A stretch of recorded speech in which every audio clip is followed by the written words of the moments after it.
Alors, on continue notre cours relatif à tout ce qui est forensics. Donc, on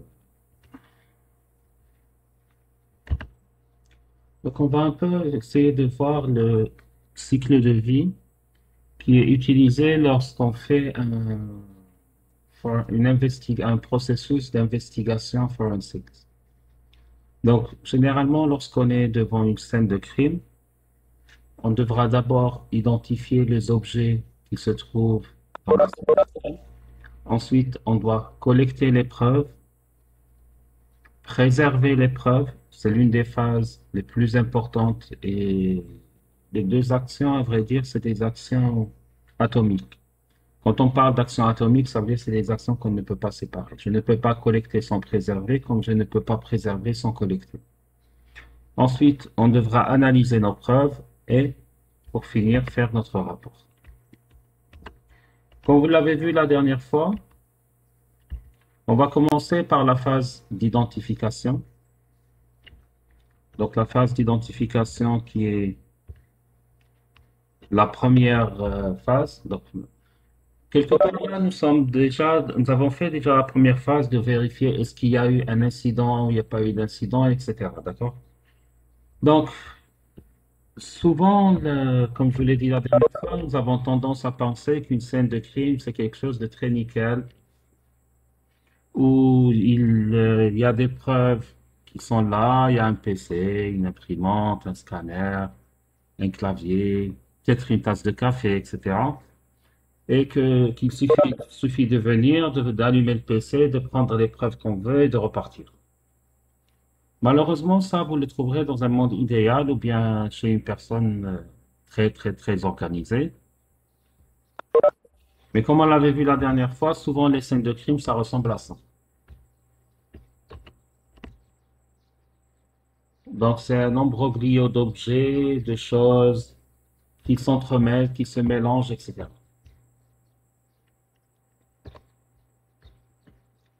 Donc, qu'est-ce que nous devons faire une fois qu'on est face à une scène pareille?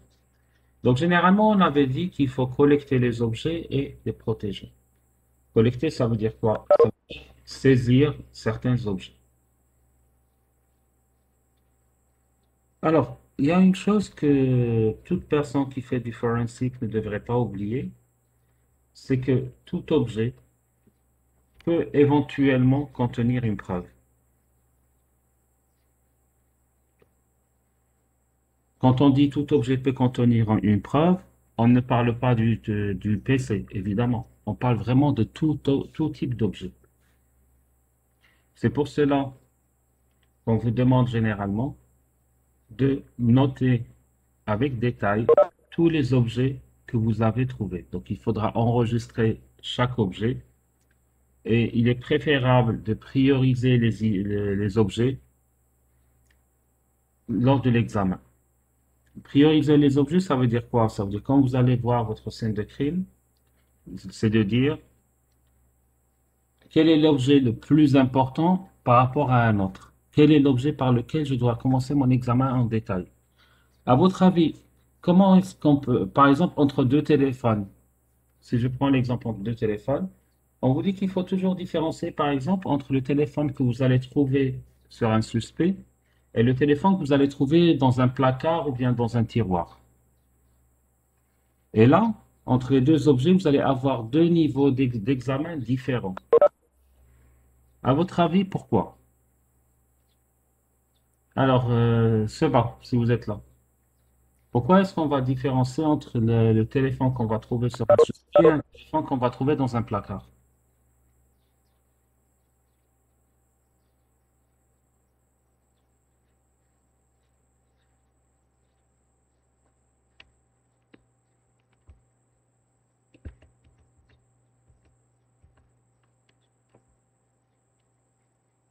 Alors, Seba a disparu. Kohli, vous êtes là? Oui, monsieur. À votre avis, pourquoi est-ce qu'on va différencier entre les deux? Parce que je pense que le téléphone qui sera dans le placard sera en quelque sorte vide, c'est-à-dire purifié. Pas comme le téléphone qui est sur le suspect lui-même, qui, est- qui, qui porte quelques informations, c'est-à-dire qui sera facile à faire du forensic. D'accord. Généralement, c'est presque ça. Seulement ce qu'on considère généralement en forensique, c'est que le téléphone qu'on va trouver sur un suspect, c'est un téléphone qui est en cours d'utilisation. Ça veut dire peut-être qu'il l'a utilisé il y a 5 minutes, peut-être qu'il l'a utilisé il y a 10 minutes. Par contre, le téléphone qui est caché, c'est un téléphone qui n'était pas en cours d'utilisation. Ça veut dire qu'il a peut-être été utilisé, peut-être qu'il contient de l'information qui est plus importante. Ça reste une possibilité. Mais ce n'est pas une information volatile. S'il l'a caché, c'est qu'il y a de l'information dedans qui est déjà préservée. Par contre, quelque chose qui est sur vous peut contenir de l'information volatile. Donc, il mérite un autre type de traitement. Monsieur, Oui. là on considère Belé, que ça peut ne pas être un accident intentionnel, enfin un dégât intentionnel. Là, on est en train de parler de forensique criminel. Ça veut dire, ça peut être tout type de choses qui a été faites. Alors, imaginez que vous êtes en train de faire une investigation numérique auprès de quelqu'un qui est suspecté d'avoir fait du chantage numérique à quelqu'un. Donc, le chantage a été prouvé auprès de la victime. Et là, nous sommes arrivés vers la personne qui est potentiellement coupable. Donc, on est en train de saisir ses équipements pour pouvoir prouver que c'est réellement lui qui l'a fait, à titre d'exemple. Ou bien Donc carrément, c'est oui, vas-y, Amé. donc c'est intentionnel. Oui, C'est fait exprès. oui, c'est intentionnel. D'accord. Merci. Alors, il y a aussi quelque chose de très important qu'il faut prendre en considération, c'est le fait de considérer que les preuves peuvent éventuellement être stockées en ligne ou bien auprès d'un fournisseur de services et que l'équipement terminal que vous avez trouvé chez votre suspect ou que vous avez trouvé sur le scène de crime, on peut en avoir besoin pour pouvoir accéder à la donnée qui est stockée en ligne. C'est pour cela qu'il est préférable comment dirais-je, de saisir l'objet en cours d'usage. Par exemple, s'il y a un ordinateur connecté à Internet, je dois le saisir pendant qu'il est connecté à Internet, pas le déconnecter ensuite le saisir.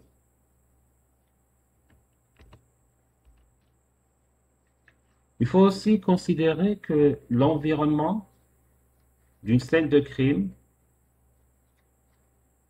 vous devez l'approcher comme un environnement d'un crime ordinaire. Ça veut dire quoi? Ça veut dire qu'il faut faire attention à tous les objets que vous allez trouver. Vous devez perturber l'environnement au minimum. C'est pour ça qu'il y a une citation très célèbre en monde de forensic quand on vous dit eyes first and most, hands next and least, and tongue not at all. Ça veut dire quoi? Utilisez vos yeux en premier. Ne touchez à rien. Observez. Observez au maximum. Vos mains viendront après. Et vous devez toucher les choses au minimum. Parler ne sert à rien. Pourquoi? Parce que vous allez commenter. Tout ce que vous allez dire comme observation, vous allez l'oublier. C'est pour cela, on observe, on essaie d'observer le tout, on prend des photos. Rappelez-vous ce que je vous ai dit le cours précédent. Prendre un maximum de photos, prendre des notes. Vous devez avoir votre carnet, votre stylo pour prendre des notes et prendre un maximum de photos. Ensuite, ce n'est qu'une fois que vous avez bien observé les choses, que vous avez tout noté, que vous avez le droit de prendre des objets pour les saisir. Vous imaginez la scène de tout à l'heure. Alors, je reviens vers la scène. Une scène pareille. Si vous déplacez un objet directement, vous commencez à déplacer les objets, vous allez pouvoir rater beaucoup de choses.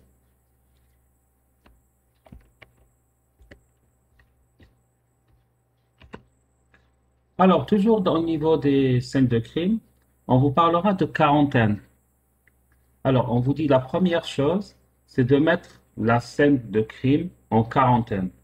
Ça veut dire quoi? Ça veut dire les objets que vous suspectez, vous devez vous arranger que pour que personne ne puisse les manipuler, que personne ne puisse les toucher pendant que vous faites votre analyse.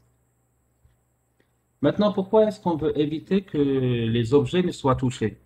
Pour une raison très simple. Toute altération de l'objet pourra conduire à une perte d'information de cet objet ou bien à une falsification de l'objet lui-même. Imaginez que vous avez un PC qui était par exemple connecté à un site au niveau du dark web avec lequel la personne faisait des transactions et qu'elle a oublié de fermer. Vous imaginez que quelqu'un va venir, va toucher le navigateur et il va faire par exemple close all ou autre. Là, vous allez perdre carrément l'information que vous aviez.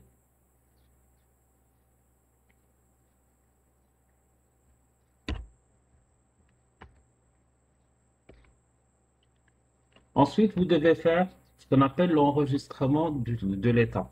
Alors, une fois qu'un équipement a été mis en quarantaine, vous devez essayer de vérifier s'il est, comment dirais-je, en anglais on utilise le terme if it's live. Ça veut dire tout simplement si l'équipement est vraiment actif.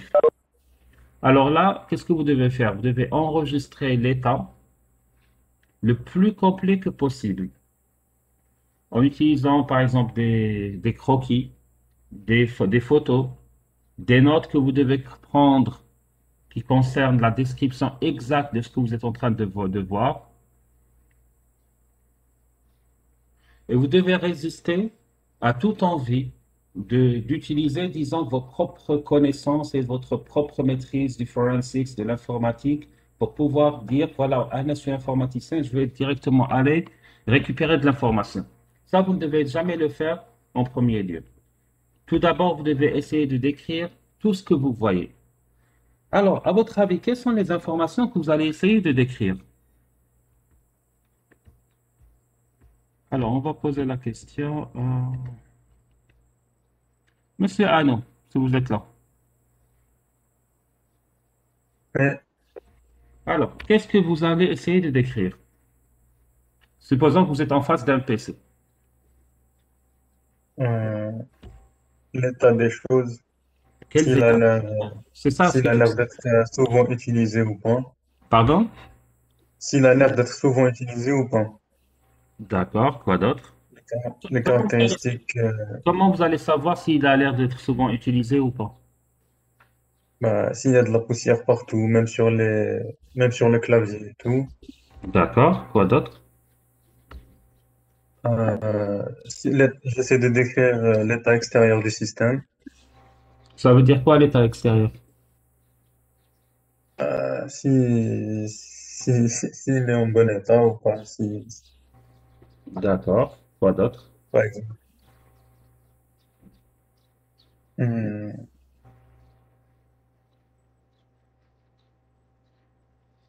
si la personne est rangée ou pas dans sa tête, si elle a l'air d'être détraquée pour avoir un bureau comme ça. Alors pour vous, ça, la personne elle est rangée dans sa tête, elle ne l'est pas. Un peu quand même. À mon avis, Hadé, les psychopathes, monsieur. Personne ne peut avoir un bureau aussi organisé. Peut-être. Quoi d'autre? Vous savez, jusqu'à Voilà. maintenant, vous m'avez pas donné quelque chose qui soit important en matière de forensique. Vous êtes ami.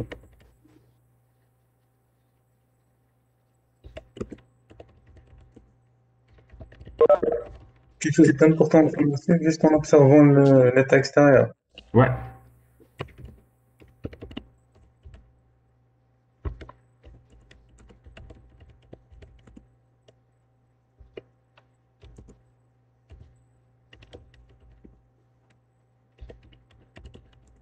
Ah, comme ça, je vois pas.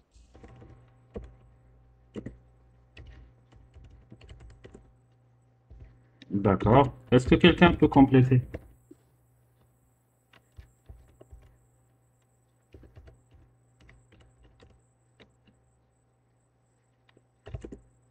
Alors, Il a monsieur dit Ali, d'écrire oui, les types d'objets.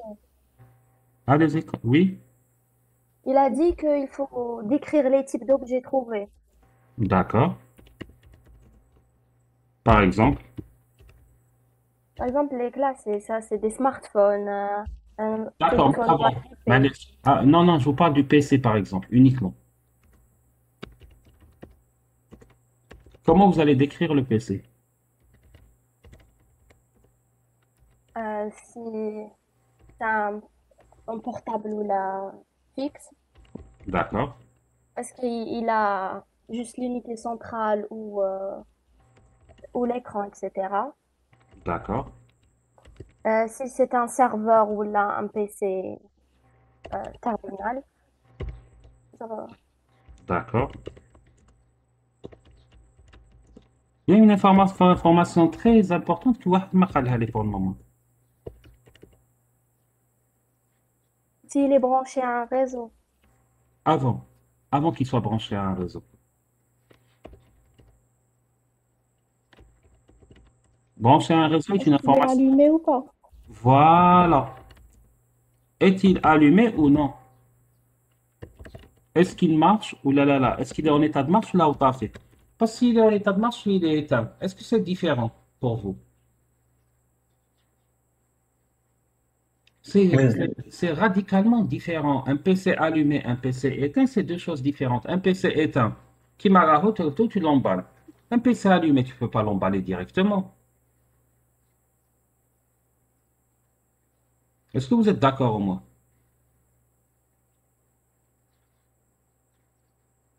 oui, D'accord. Alors la première chose à vérifier, est-ce qu'il est allumé ou non?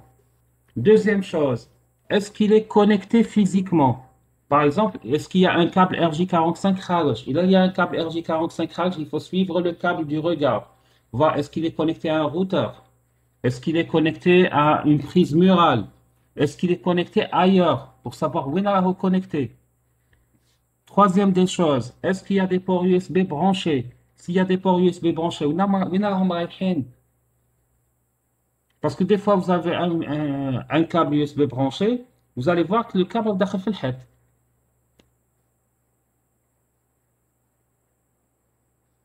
Ah, mais tu l'as dit, mais tu l'as retiré, hein. Donc, il faut voir toutes les connexions entrantes et sortantes de ce PC de manière visuelle en premier lieu. Maintenant, on vous dit que le conseil général qui est donné dans un état général, on vous demande tout simplement de déconnecter le système du périphérique de communication le plus rapidement possible.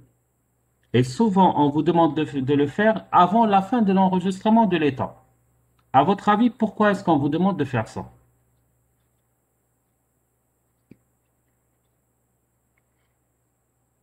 Généralement, en matière de forensics, on vous dit en situation générale, la recommandation, si vous trouvez que la machine est connectée à un réseau externe, supprimez directement la connexion. Donc, débranchez automatiquement avant d'enregistrer l'état.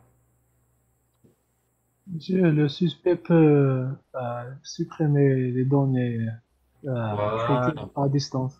Tout simplement. Un suspect peut être pas loin de la scène de crime. Un complice peut être pas loin de la scène de crime. Remarquez qu'il y a des mouvements suspects et supprimer tout ce qu'il y a comme données sur la machine à distance.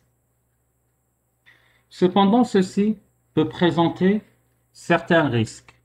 Le fait de débrancher la machine du réseau peut éventuellement présenter certains risques. C'est quoi les risques que ça peut présenter?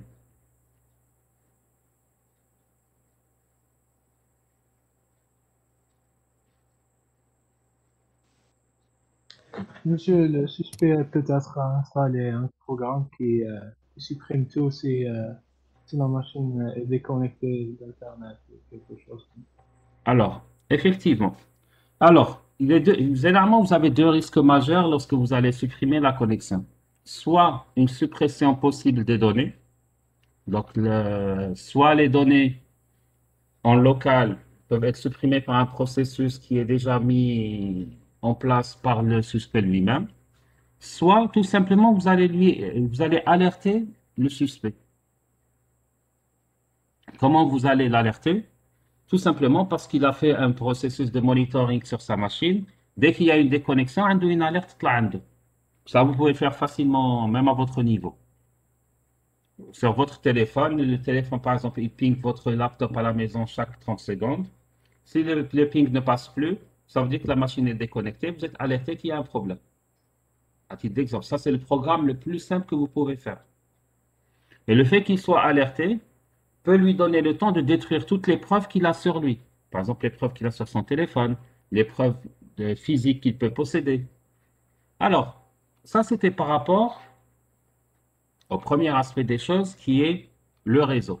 Maintenant, par rapport à l'énergie électrique. Alors, généralement, on vous dit tous les systèmes que vous devez saisir doivent être éteints le plus vite possible après leur découverte. À votre avis, pourquoi?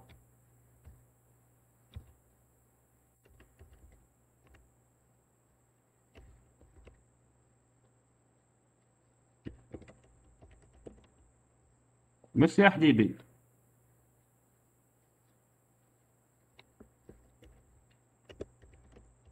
Oui, monsieur, c'est quoi? pourquoi généralement on vous recommande d'éteindre les systèmes? Pour sauvegarder l'état actuel, تاعهم, pour ne pas altérer quelque chose. Après, Mais si vous allez l'éteindre, vous allez perdre gauche qui la RAM, non? ah, oui. Mais on peut consulter quand même les fichiers log dans le PC les transactions. Donc, Oui, mais les données de la RAM, c'est ça, non? mais c'est une chose volatile, donc il te coupe un courant, c'est bon. On ne sauvegarde pas l'état à la قبل ما نطفئهم. Justement, je vous pose la question. Et voilà, donc on sauvegarde l'état à la RAM, on les éteint. Et comment vous allez la sauvegarder? Je sais pas. D'accord. C'est Alors, un des outils. mhm, Le VAP, c'est-à-dire dump. On dump la mémoire. d'accord. Mais est-ce que vous pensez que vous allez avoir le temps, par exemple, de le faire, de dumper la mémoire? Et si vous dumpez la mémoire, vous risquez pas d'altérer la machine.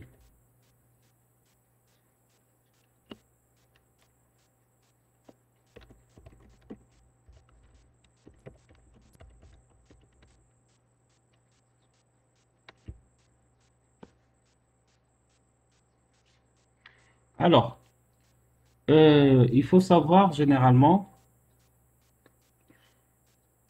qu'on vous recommande que tous les systèmes avant qui doivent être saisis doivent être éteints le plus vite possible. Et on vous dit aussi l'autre remarque la plus importante, c'est que malgré le risque existant d'endommager les périphériques de stockage, il ne faut pas arrêter le système proprement. Ça veut dire ne jamais faire démarrer, arrêter, etc. Si vous êtes sous Windows ou même sur une autre plateforme. On vous dit il faut arrêter physiquement la machine.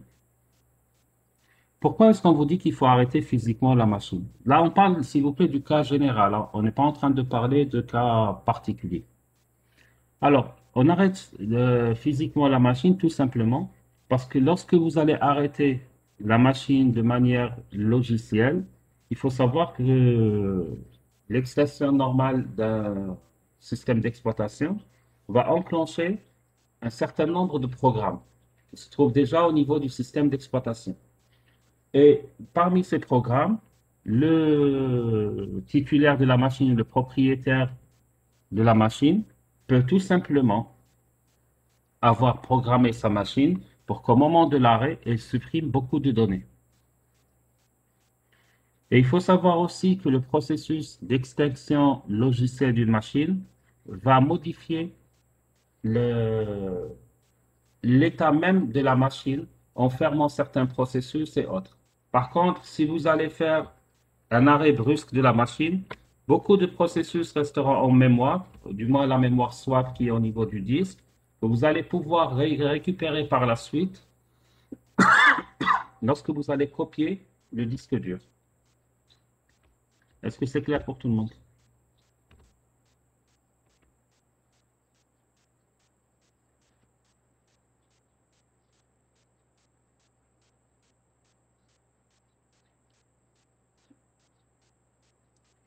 Non, du coup, oui, c'est un non. On commence par déconnecter du réseau.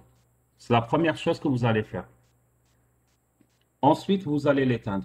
Mais entre les deux étapes, vous allez prendre le temps de décrire votre système. Alors, pour résumer les choses, première des choses, déconnecter le réseau. Deuxième des choses, décrire tout ce que vous regardez, vous voyez, connecter à l'USB, connecter à ceci, etc. Ensuite, éteindre la machine. Maintenant, il y a d'autres raisons aussi qui nous permettent, qui font en sorte de, comment dirais-je, de ne pas utiliser l'extension logicielle. On vous dit aussi, n'utilisez pas le bouton off de la machine. Pourquoi? Il faut savoir que tous les systèmes actuels peuvent être programmés pour utiliser le bouton d'extinction comme enclencheur de processus logiciel. Par exemple, si je presse 10 secondes sur le bouton off d'une machine, qu'est-ce qui va arriver?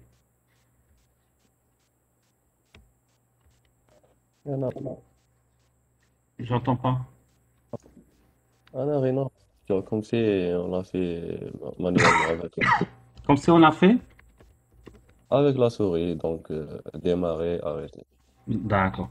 Il faut savoir que le fait de presser 10 secondes le bouton, généralement, permet de tuer tous les process qui se trouvent au niveau de la machine. Tout simplement. C'est pour ça qu'on vous dit, il est de loin préférable d'enlever directement le câble d'alimentation.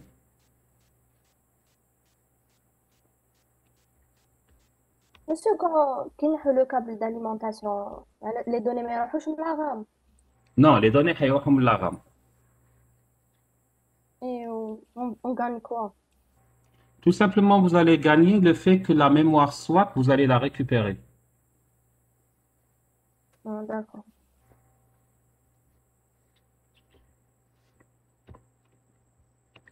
Maintenant, pour les items additionnels, donc tout ce qui est objet additionnel, donc il doit y avoir toujours quelqu'un qui doit prendre la responsabilité de récolter les documents associés, par exemple tout ce qui est documents imprimés, tout ce qui est notes qui sont sur place. Il y a quelqu'un qui, vous devez aussi prendre en considération de chercher tous les documents qui peuvent contenir, par exemple, le mot de passe. Parce que souvent, vous allez avoir, bon, dites-vous que vous n'avez pas toujours affaire à des informaticiens aussi, hein. Vous pouvez toujours avoir des gens qui ont pris un post-it sur lequel ils ont noté certaines choses. Parce que n'oubliez pas un détail, quand vous allez faire du forensic, ne vous mettez pas l'idée en tête que vous allez avoir toujours affaire à un hacker expérimenté. Vous pouvez carrément avoir affaire à quelqu'un qui n'y connaît absolument rien en informatique, qui utilise par exemple Facebook pour faire chanter quelqu'un. Donc, pour faire du chantage. Donc, vous pouvez avoir affaire à différents types de situations où le suspect a utilisé l'outil informatique à des fins criminelles, sans pour autant s'attaquer à des systèmes d'information. Et là, on est toujours dans le cas de la cybercriminalité, donc il nécessite l'usage d'un processus de forensic.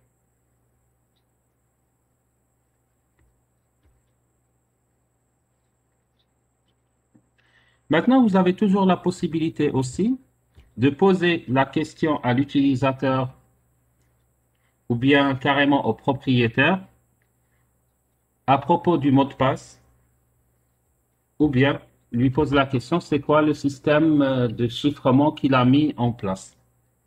Bon, si le suspect est sur la scène de crime, d'accord?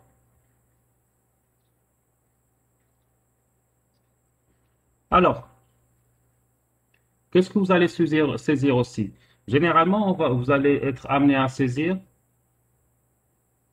le clavier et l'écran auquel sont connectées l'unité que vous allez saisir. Alors, généralement, ce qu'on va faire, on va prendre l'écran, le clavier et la souris. À votre avis, pourquoi est-ce qu'on prend l'écran, clavier et souris?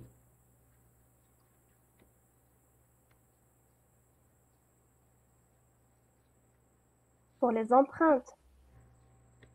Il y a un peu de ça, mais bon, pas vraiment.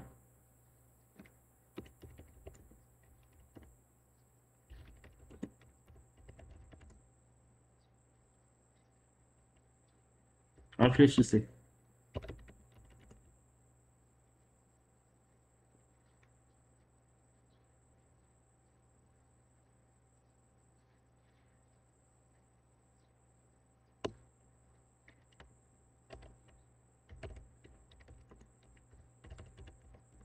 Alors, le clavier avec le temps, qu'est-ce qui lui arrive?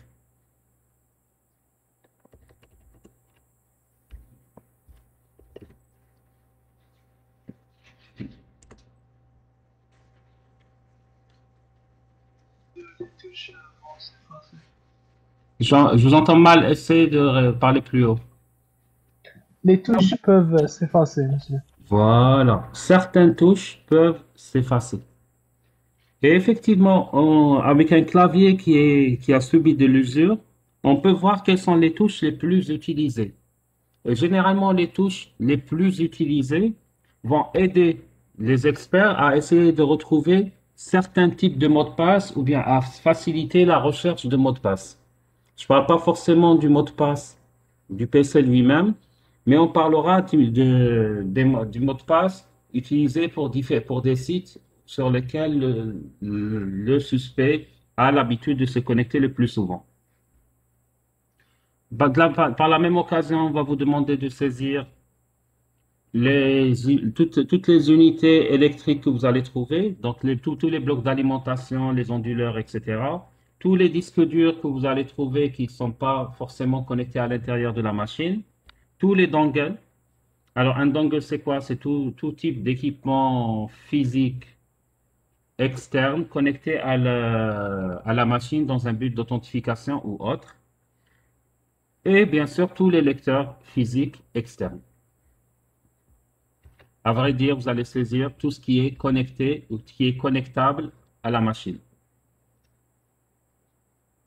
Vous allez saisir le modem. Alors, le modem, pourquoi? Tout simplement, il peut contenir certains numéros de téléphone, les routeurs. Bon, je pense que le routeur, c'est clair pourquoi vous allez le saisir. Vous allez saisir les caméras digitales s'il y a des caméras. Vous allez saisir tous les supports donc de sauvegarde, CD, DVD, carte réseau Wi-Fi, carte PCM-CIA, memory stick, carte memory card, etc.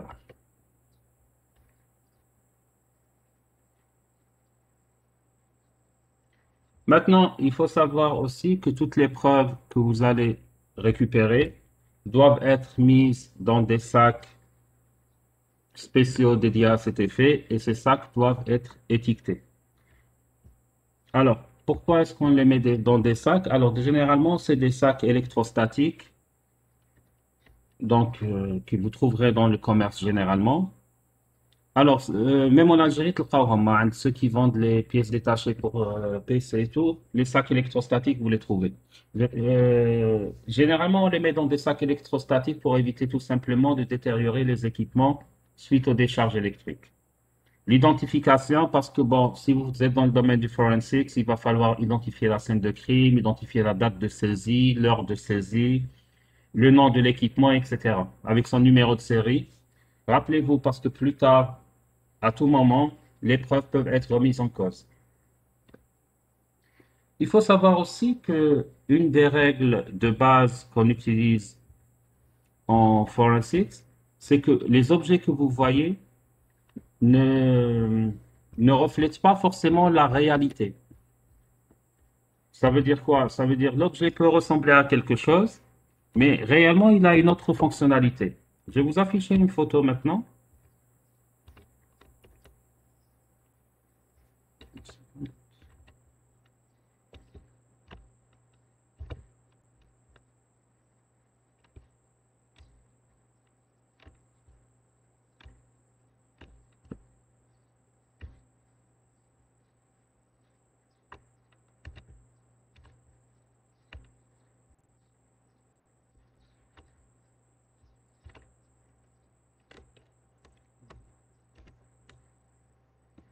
Alors, dans l'image qui suit, est-ce qu'il y a quelque chose qui attire votre attention plus que le reste? La guitare. Qu'est-ce qu'elle a de particulier, cette guitare? Et Vous pouvez répéter, s'il vous plaît? je sais pas, c'est une guitare électrique. Ah, Youmba. Elle est Il y a des branchée à câbles l'unité connectés à la centrale. guitare. Si c'est une guitare électrique, d'après Amine, Anna, je vois pas que c'est une guitare électrique, c'est une guitare sèche, hein, entre Elle est parenthèses. connectée à l'unité centrale. Elle est connectée avec des câbles, effectivement. La guitare, c'est tout simplement un support de stockage.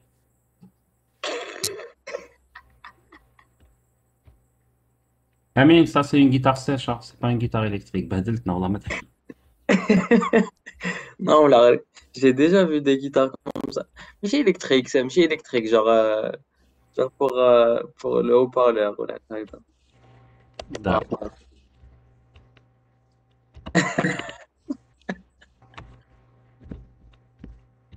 Alors, c'est pour ça qu'on vous dit que les objets, généralement, quand vous faites du forensics, ne ressemblent pas réellement à ce qu'ils ont l'air. Donc, là, par exemple, c'était le cas d'une guitare, mais qui réellement n'était pas une vraie guitare. C'était tout simplement un support de stockage qui était camouflé dans tout simplement une guitare. Je vais vous donner une autre image.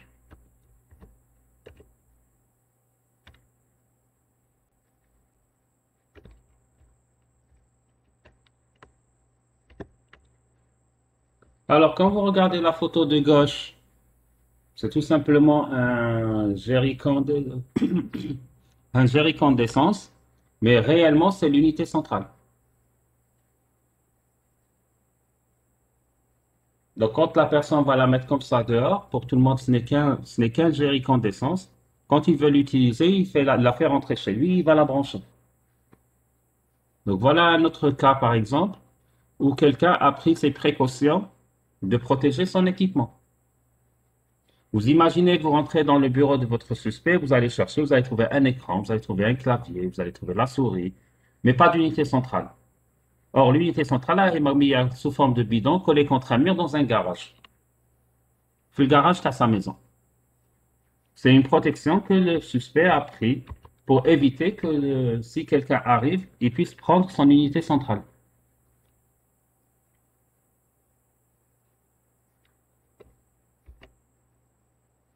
Maintenant, je passe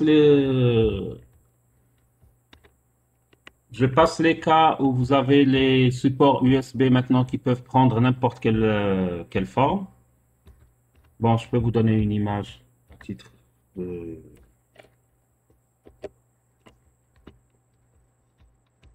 d'information.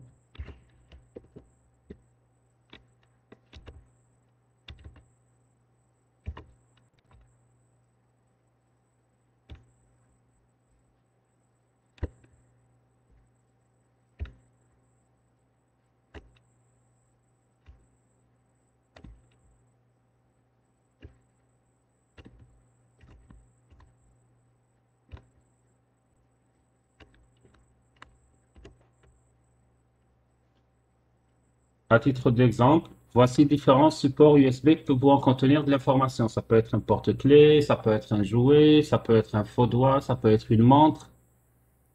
Là, je ne parle pas de smartwatch, mais je parle d'une montre pouvant contenir uniquement un support de données.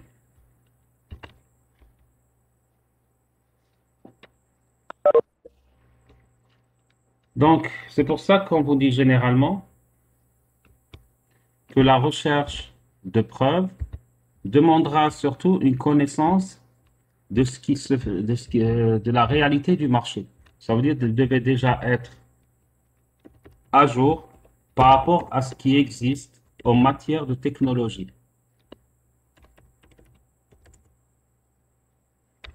Aussi, vous devez avoir généralement, si par malheur, ou bien, enfin, pas forcément par malheur, si plus tard vous allez travailler dans un domaine comment on appelle ça? De forensics légal, donc ce qui veut dire forensics judiciaire, Avant d'essayer de faire tout le travail dont on est en train de parler, vous allez avoir besoin d'un mandat de perquisition. Ça veut dire quoi? Ça veut dire un document délivré par le juge qui doit être, qui doit vous permettre de chercher toute preuve admissible. Quand on vous dit toute preuve admissible, ça veut dire quoi? Ça veut dire que le mandat ne doit pas se limiter à vous dire, voilà, vous devez fouiller le PC. Parce que là, dans ce cas-là, même s'il y a une donnée dans un support comme celui-là, vous n'avez pas le droit de le toucher. Parce que lui, il va vous dire, ça, c'est un jouet. C'est pour ça que le mandat, les choses ont évolué. On est parti vers la recherche de toute preuve admissible. Parce que le mandat généralement doit préciser qu'est-ce qui est permis de faire, qu'est-ce que vous avez le droit de chercher, qu'est-ce que vous n'avez pas le droit de chercher.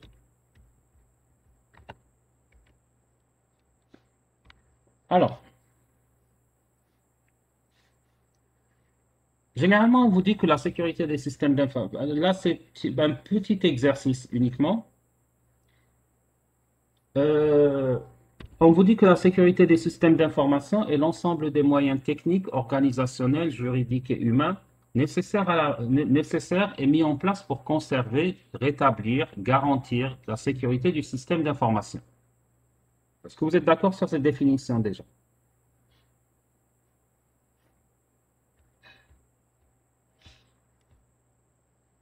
Vous pouvez répéter, monsieur.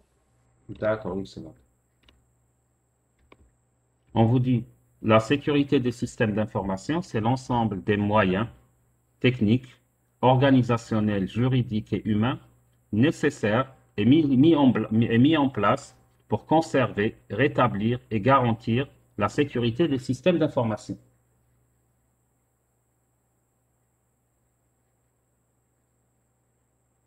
Est-ce que vous êtes d'accord? Comme ça, oui. D'accord. Donc, est-ce que vous êtes d'accord sur le fait que assurer la sécurité du système d'information est une activité de management du système d'information?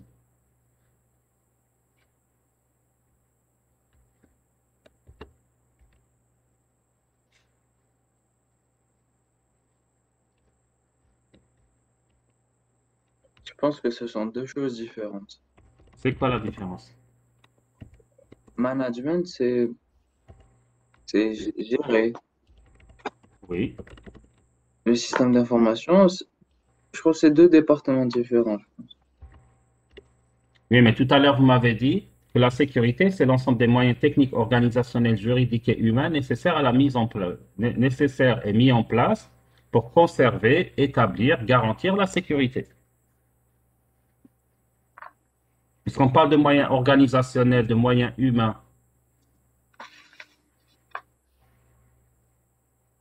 Mais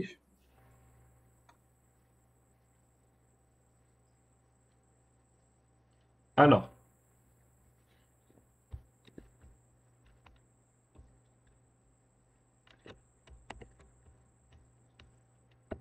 pour que vous voyez les choses, attendez.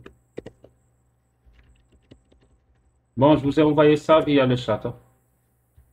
Ça vous permettra de voir.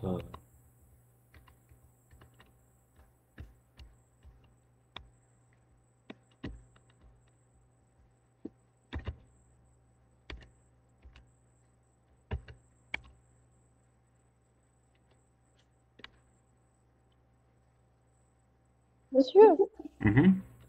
monsieur, quand on dit organisationnel humain, c'est pas comme si quand on disait que cette personne qui travaille à ce poste a le droit d'accéder à cette salle et la salle, elle contient des équipements. En quelque sorte, oui. Non.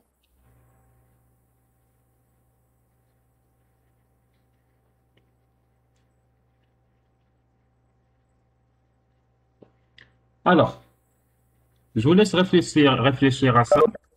On va un peu voir maintenant. Vous étiez sur sur une scène de crime. Vous savez que vous devez d'abord visualiser les choses. Vous devez prendre des notes. Vous avez débranché le câble réseau. Vous avez fait le nécessaire. Vous avez débranché l'alimentation si nécessaire. Maintenant, vous devez saisir les équipements. Il faut savoir que la manipulation des preuves électroniques doit généralement suivre le principe des 3C. Bon, le 3C, il est en anglais, donc en français. Alors, les 3C, c'est quoi? C'est care, control, and chain of custody. Ça veut dire quoi? Ça veut dire prendre soin, contrôler, et la chaîne de traçabilité. Prendre soin, ça veut dire quoi? Ça veut dire vérifier veiller à ce qu'il n'y ait aucune altération ni aucune modification de la preuve. Contrôler, ça veut dire contrôler tout ce qui va se passer comme événement externe qui peut altérer la preuve, ça veut dire la préserver. La chaîne de traçabilité, ça veut dire pouvoir savoir qui a manipulé cette preuve, comment c'est arrivé, etc. On va s'intéresser à la chaîne de traçabilité, des procédures liées à la chaîne de traçabilité. On vous dit d'abord, il faudra garder ce qu'on appelle un journal de la preuve. Alors, ce journal de la preuve, qu'est-ce qu'il doit montrer? D'abord, cette preuve, quand est-ce qu'elle a été reçue, quand est-ce qu'elle a été saisie et où est-ce qu'elle se retrouvait. Donc, où est-ce qu'on l'a trouvée, la date à laquelle on l'a trouvée et la date de saisie. Maintenant, on doit aussi restreindre l'accès à la preuve. Ça veut dire quoi, restreindre l'accès à la preuve? Ça veut dire que ce n'est pas n'importe qui a le droit de toucher cette preuve, voire même carrément d'avoir accès et de la manipuler. Aussi, s'il y a un passage de la preuve, ça veut dire que quelqu'un a fait la collecte, ensuite il l'a remis à quelqu'un d'autre pour l'étudier. On doit enregistrer les dates à laquelle les preuves ont été remises à d'autres personnes. Maintenant, s'il s'agit d'un disque dur, le disque dur original doit être mis dans un coffre-fort. Ça veut dire quoi? Que personne n'a le droit de manipuler un disque dur original. Toutes les opérations de forensic doivent être effectuées sur une copie miroir, jamais, au grand jamais, sur les données originales. Et ceci, quelle que soit la donnée et quel que soit le support contenant des données.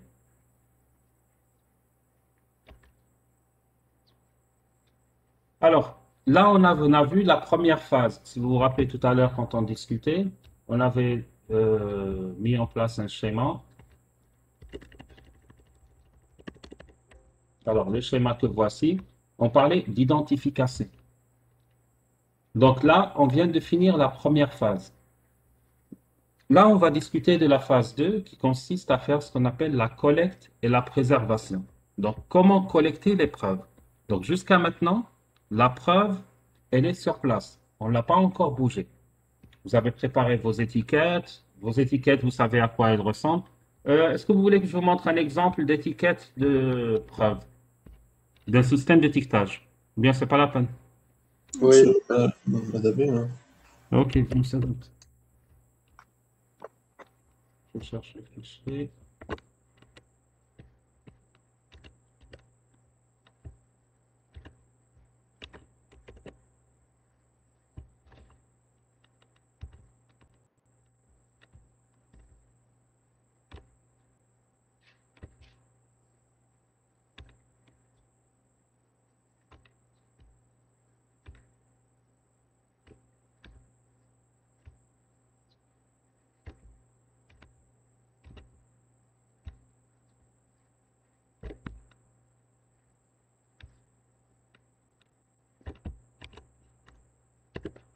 Alors, vous allez avoir le nom de la preuve, la date, l'heure, la description. Et là, vous avez ce qu'on appelle le log de la chaîne de suivi. Donc, l'action, la date, qui a fait l'action, qui a reçu, etc.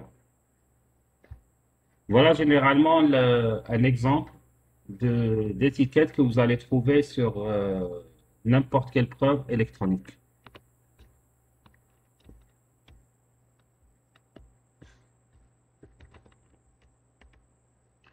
Alors, la collecte de preuves, alors la personne qui fait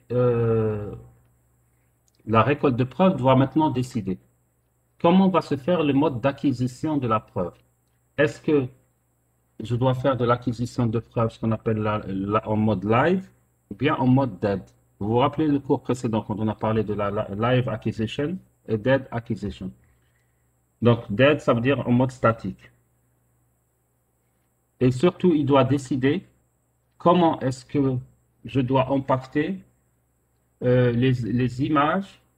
Donc, on parlera d'images si je récupérais des données et les équipements collectés.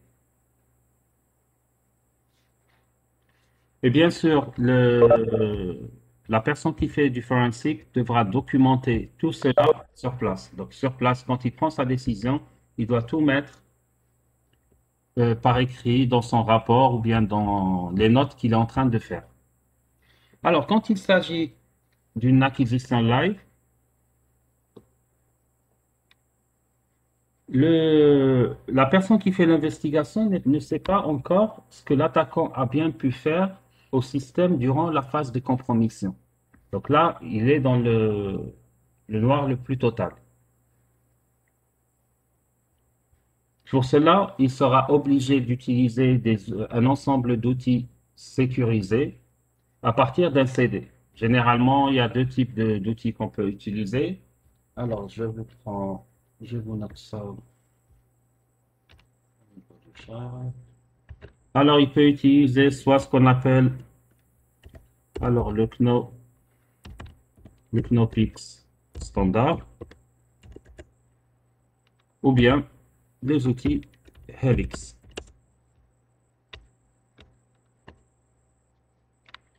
Alors, généralement aussi, l'acquisition live va utiliser des scripts contenant un ensemble de process automatisés qui va lancer tout simplement une série d'outils permettant de préserver tous les outputs.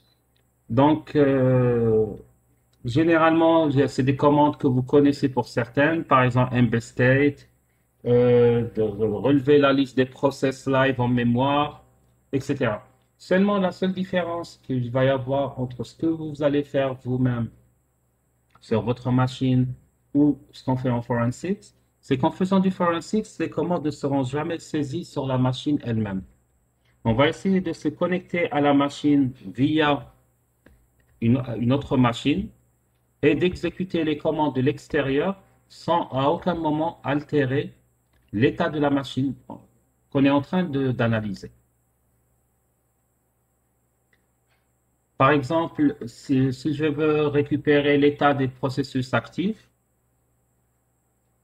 dans ce cas-là, ça va être tout simplement, on va faire ce qu'on appelle un snapshot forensic. Donc, on va essayer de capturer la liste des processus actifs à un moment donné, à une heure donnée, et dans une situation bien précise.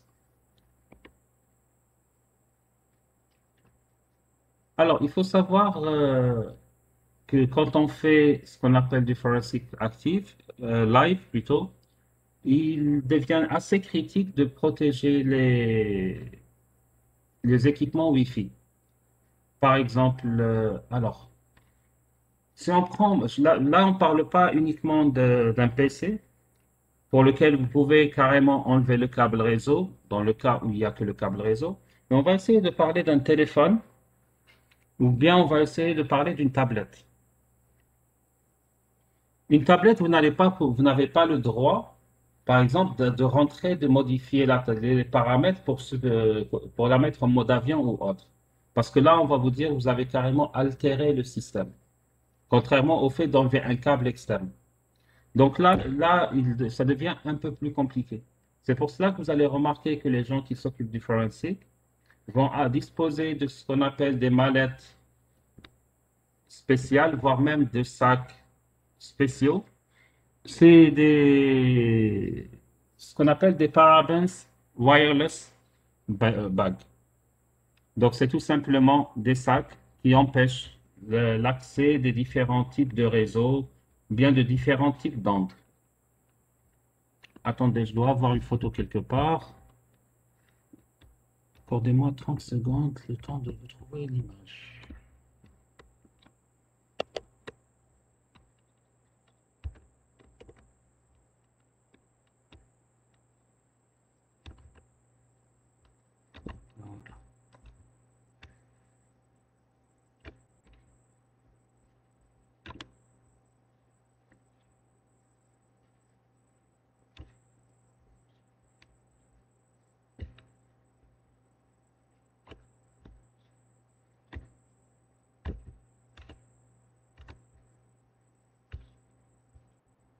Bon, il y a toujours la vieille astuce qui consiste à mettre un emballage en aluminium pour enrouler, mais généralement, c'est pas très fiable. Ne vous fiez pas trop à ce que vous regardez dans des films quand on vous dit, voilà, il faut mettre beaucoup d'aluminium autour d'un truc pour s'arranger pour qu'il n'y ait pas. Donc, généralement, c'est ce type de support de transport qu'on peut utiliser qui empêche les ondes Wi-Fi d'accéder, ou bien carrément tout type d'ondes, que ce soit Wi-Fi, Bluetooth, etc., d'altérer l'équipement que vous êtes en train de transporter. Monsieur, en matière, c'est spécial dans cette Oui, bague. oui, c'est une matière spéciale. Généralement, vous remarquez que l'enveloppe est assez épaisse. Elle va contenir à l'intérieur soit une fine couche de tungstène avec différentes matières à l'intérieur. Alors, si vous déchirez l'enveloppe, vous allez voir qu'il y a plusieurs couches superposées à l'intérieur de différentes matières qui empêchent la propagation d'ondes. مسيو هذا هو لو ساك اللي قلت لنا عليه مقبل الكترومagnétique. Voilà, c'est les deux sacs, c'est les deux images, c'est deux types de sacs différents, oui. Électrostatique, ماشي magnétique. Non, il bloque les ondes électromagnétiques. هذايا. Électrostatique, c'était ما قبيله تهضرنا عليه. هذا c'est un truc contre la propagation des ondes électromagnétiques. Ah, d'accord. Alors, le truc électrostatique, il est en plastique, hein, généralement. Je ne sais pas, est-ce qu'il est arrivé que certains d'entre vous achètent des disques durs, par exemple, ou des barrettes de RAM? Vous avez remarqué quand vous achetez, par exemple, un disque dur, il y a un sac en plastique qui est assez épais.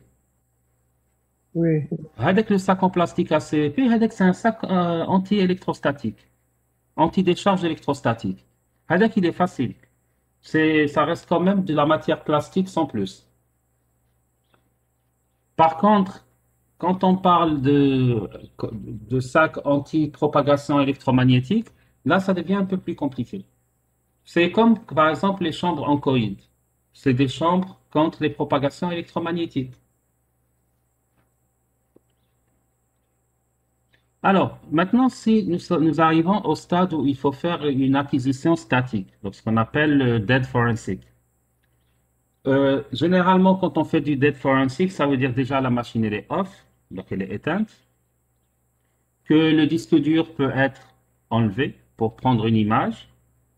Et là, on peut prendre une image qui peut être longue dans le temps, il n'y a pas de souci, le temps de faire la copie, à condition toujours de respecter l'usage des bloqueurs d'écriture.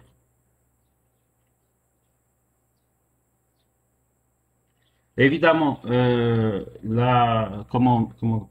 je disais, la, la capture en statique, donc ce qu'on appelle la dead capture, peut se faire sur des cartes mémoire, des lecteurs MP3, des ports USB, pas uniquement sur des disques durs.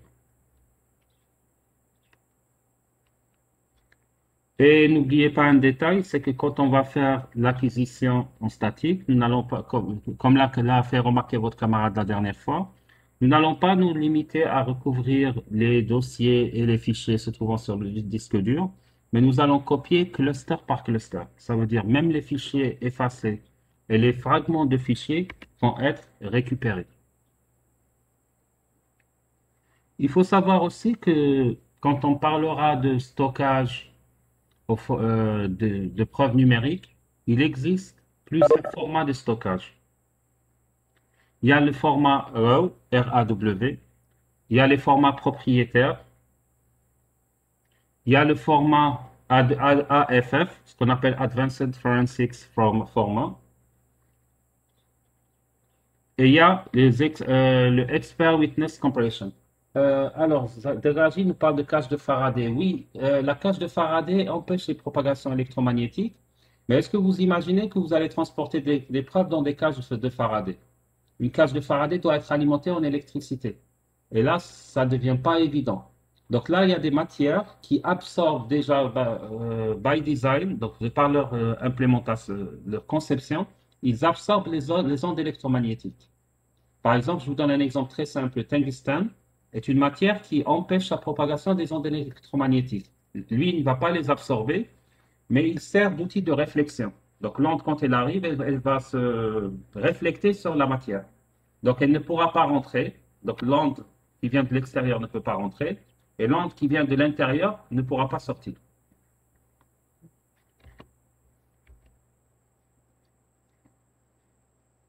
Alors, si on essaie de voir chacune des formats, alors si on prend le format RAW, donc avec un format RAW, il est possible de faire ce qu'on appelle de l'écriture byte stream vers des fichiers. Donc l'avantage que nous avons une très grande rapidité de transfert. Malheureusement, il peut ignorer certaines erreurs de lecture de données à partir de la source. Donc, il va faire une acquisition continue en ignorant carrément les erreurs qui peuvent se trouver. Et au niveau de l'image, l'un des inconvénients, c'est que les secteurs qu'il ne va pas pouvoir récupérer, il va les remplir avec des zéros. Il faut savoir que tous les ordinateurs et tous les outils de forensic sont capables de lire le format RAW. Par contre, avec un format RAW, vous allez avoir besoin d'avoir plus d'espace de stockage que le disque original. Pourquoi vous allez avoir besoin de plus d'espace de stockage? C'est à cause de tous les zéros qui risquent d'être rajoutés au niveau du format RAW. Ces zéros ne vont pas altérer le forensics, tout simplement parce qu'ils vont combler des espaces avec des blancs. Alors, les formats propriétaires, donc là, vous allez avoir plusieurs formats propriétaires qui vont vous offrir quand même certains avantages. Bon, on ne va pas les citer une à une parce qu'il y en a plusieurs. Donc, ils vous offrent le choix soit de compresser ou de ne pas compresser le fichier image. Vous pouvez diviser le fichier image en des petits fragments se trouvant dans des fichiers.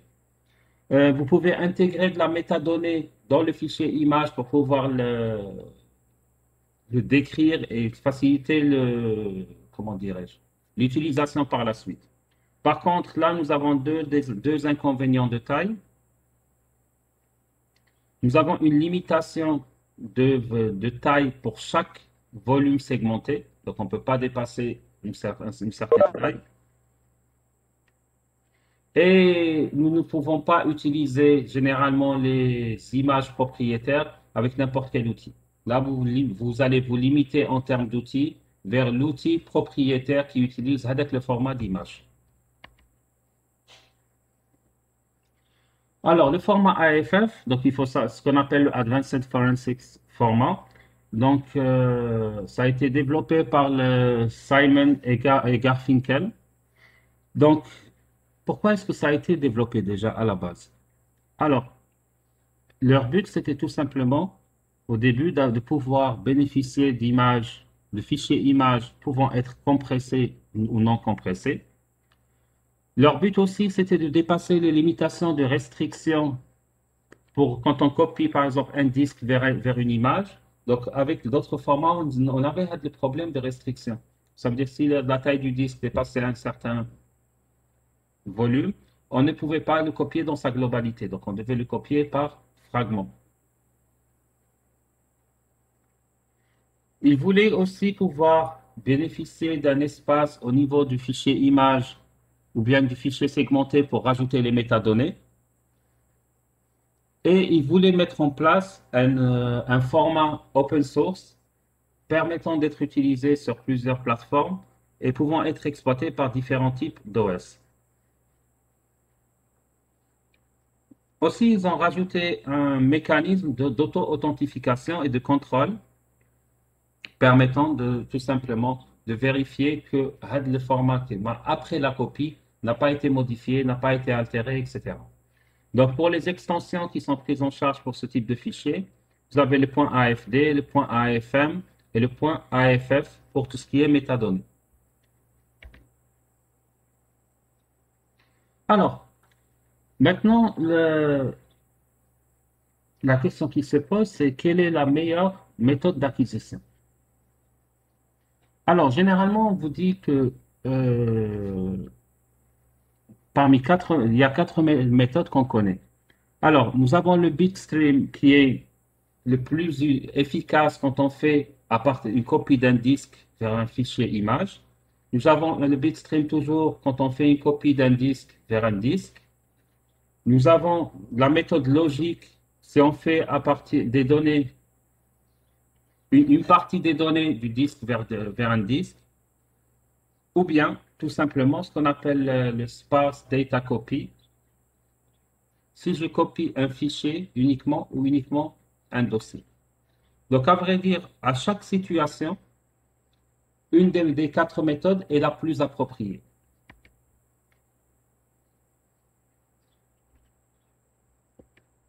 Est-ce que vous avez des questions jusqu'à maintenant? Parce que généralement, quand vous êtes aussi silencieux, ça me fait un peu peur.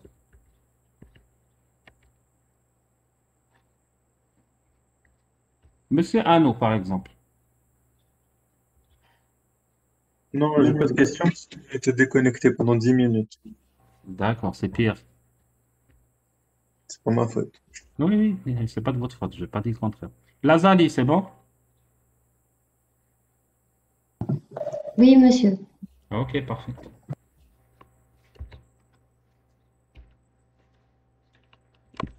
Ne vous inquiétez pas, je vais vous remettre un support par la suite, hein. Vous allez avoir un support que je vais vous poster sur le site. Donc, ne vous inquiétez pas par rapport au support.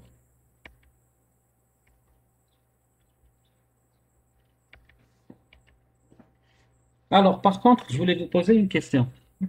Par rapport à ce cours de forensics. Alors, là, je suis devant un petit dilemme par rapport au TP. Attendez une seconde. Parce que là, il faudra qu'on discute sérieusement de ça.